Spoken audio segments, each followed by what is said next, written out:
भारत का संविधान किसी की मनमानी से नहीं चलता। डॉक्टर जंतवाल। सरोवर नगरी नैनीताल के मन्नू महारानी होटल के लगभग 3 दर्जन कर्मचारियों को कोविड के दौरान काम से निकाल दिया गया था। आज 1 वर्ष पूरा होने को है। कई कर्मचारियों के पास खाने व कमरे का किराया देने तक के रुपए नहीं हैं, जबकि कई राजनीतिक दलों ने मंच पर आकर अपना समर्थन तक दे डाला। इसी क्रम में आज उत्तराखंड क्रांति दल के पूर्व केंद्रीय अध्यक्ष व पूर्व विधायक डॉक्टर नारायण सिंह जंतवाल ने भी मन्नू महारानी होटल के प्रबंधन के खिलाफ रोष व्यक्त करते हुए कहा कि भारत का संविधान किसी की मनमानी से नहीं चलता है। अब मन्नू महारानी से निकाले गए होटल कर्मचारी आर पार की लड़ाई का भी मन बना चुके हैं। सभा को यूकेडी नेता के LRA खीम सिंह बिस्ट समेत सही कई लोगों ने कर्मचारियों की जायज मांग को सही बताया। नव भारत समाचार नैनीताल उत्तराखंड से आशा रावत की रिपोर्ट। नैनीताल के अंदर ये हमारे जो यहाँ के सीधे साधे भले लोग हैं, प्रतिष्ठान के प्रति भी समर्पित है। मैं प्रतिष्ठान चलिए, उन्होंने कहा, उन्होंने लिख के भी दिया। ठीक है, कुछ समय हम क्यों भी आपको सेवा करने को, उन्होंने तो यहाँ तक वॉलंटियर किया, ऑफर किया कि हम बिना पैसे के या बहुत कम संसाधनों में भी आवश्यकता पड़े तो काम करने को तैयार हैं।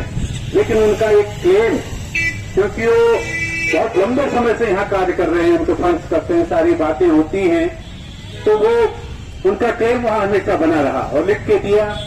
और किसी ने ये सोचा भी नहीं था और कोई ऐसा आशंका भी व्यक्त नहीं की थी, इस प्रकार से सोचा नहीं था कि यहाँ का मन्नू महारानी का जो हमारे मैनेजमेंट है वो अचानक जब कारोबार चलने लगे तो कुछ अन्य लोगों को वहां ले आए और जो वहां काम कर रहे हैं, जिनको अनुभव है और जिन्होंने अपना जो कहते हैं क्लीन पीरियड इस संस्थान के लिए दिया है, धीरे धीरे उनको बाहर करने का कार्य करने लगे।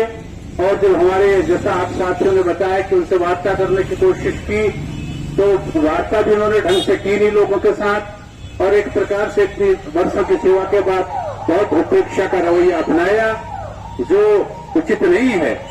इस बात को समझना चाहिए। इस देश का एक संविधान है, ये देश किसी की मनमानी से नहीं चलता और जो काम उसके लिए कुछ कायदे कानून हैं और खास तौर से इस देश के अंदर ये माना गया है जो श्रमिक हैं, जो मेहनतकश हैं, उनके हकों की रक्षा की जानी चाहिए। लेकिन आपने कोविड-19 के दौर में ये किया, होना ये चाहिए था। उसके बाद आपको जो कारोबार की एक वैल्यूज होती है, कोई कारोबारी होता है, बिजनेस करता है, उसके लिए कुछ मूल्य होते हैं कि जैसे कहीं